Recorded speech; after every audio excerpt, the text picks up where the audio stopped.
Good afternoon, my children. Welcome to Black History Month. My name is Mrs. Rachel Covington Banks.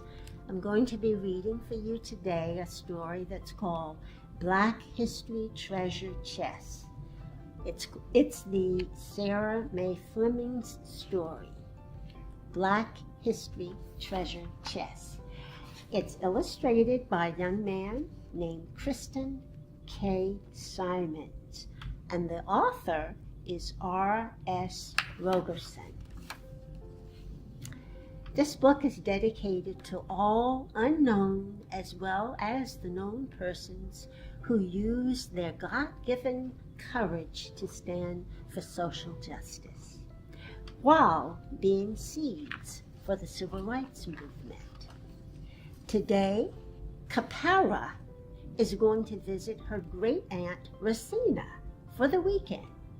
She's very excited about the visit because Aunt Rosina is a very good cook. She plays cards, board games, and tells the funniest jokes. She's a great storyteller. Kapara is of mixed heritage, African American and Caucasian. There are the two pictures. Going to Aunt Rosina's house is like visiting a museum. Kapara told her mom. Yes, she does have some unusual and strange items, chuckled her mom. To drive to Aunt Rosina is a 20-mile ride. Kapara was on her phone during the trip. Mom, do you think Aunt Rosina has gotten a computer by now? Asked Kapara. Maybe, said Mom. There's that old Underwood typewriter on the shelf. They both laughed. They're in the car driving. And as we turn the page, well, we are here, said Mom. Aunt Rosina met them at the door. Welcome, she said, while giving them a big, tight hug. Mom reminded Aunt Rosina that she would return to get Kapara on Sunday evening. There, they're entering the house. Mom kissed them both and said goodbye. As Kapara went to the guest room, she looked all around to spot anything she hadn't seen before. After placing her things in the room, going in the room, she went into the family room. She noticed the old typewriter was still in its place. There was a huge trunk below the shelf. It was shaped like a treasure chest. An African print throw was across it. Look at that. Okay. That's new, Kapara said. It's my Black History treasure chest, child, remarked Aunt Rosina, and you may look inside of it.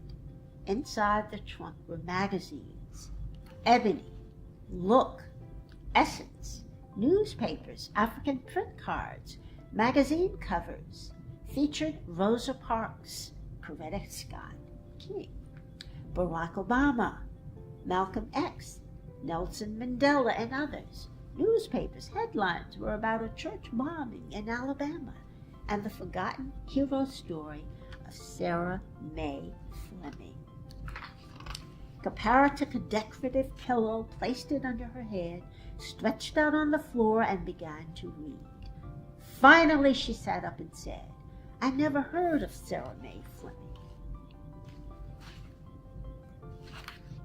Well, her story is similar to Rosa Parks' story, declared Aunt Rosina. That story opened many eyes in the community. She went on to say, the article reported that Sarah rode to and from work on a segregated city bus in Columbia, South Carolina. She was ordered to give up her seat for a white passenger and leave from the back door. The bus driver even assaulted her by hitting her in her stomach. Her legal battle went on to the federal court twice, but was thrown out. In recent years, Sarah Mae Fleming has been acknowledged in the 2008 South Carolina African American History Calendar in March. by name plate attached to Columbia City Main Street sign.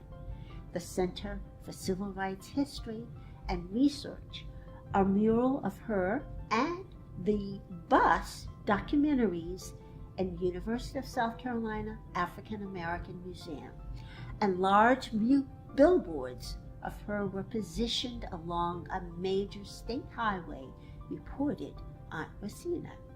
You know what?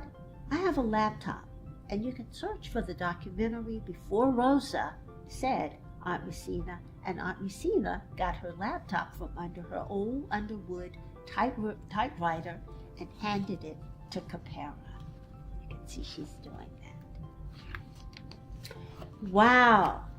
Sarah Mae Fleming, you are no longer unknown to me, said Capara.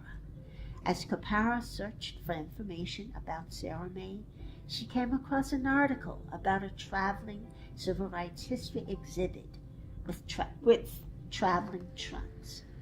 Aunt Rosina, the Justice for All exhibit, has traveling trunks. Do you want to travel? Do you want your trunk to travel? Said Capara. No thanks, said Aunt Rosina. Capara continues to read, and up pops more information. It reads that the city of Columbia, town of Eastover, Richland County, have declared June 22nd as Sarah Mae Fleming Day. So she later found that Sarah Mae is on display in the International African American Museum in Charleston, South Carolina. Capara placed her hands at waist and said, "Wow!" Capara found this timeline from her reading. Sarah Mae Fleming versus SCEG, June 22nd, 1954. Sarah is ordered to move from a seat on the bus. July 21st, 1954. Attorney Wittenberg filed federal lawsuit on Sarah's behalf. And it goes on and on and on. June 2nd, 1957. Columbia jury decides SCE&G owes nothing to Fleming. The state, March 30th, 2023. Sarah Mae Fleming was a daughter, sister, wife, mother, and an unsung hero. She was a member of Goodwill Baptist Church of Eastover, South Carolina. Her ancestors no doubt worked as slaves on the Goodwill plantation, the seed of indignity. She endured, helped civil rights leaders build a strong case for Rosa Parks and the desegregation of bus transportation. To learn more, Google Sarah Mae Fleming. Thank you. Have a good day, boys and girls.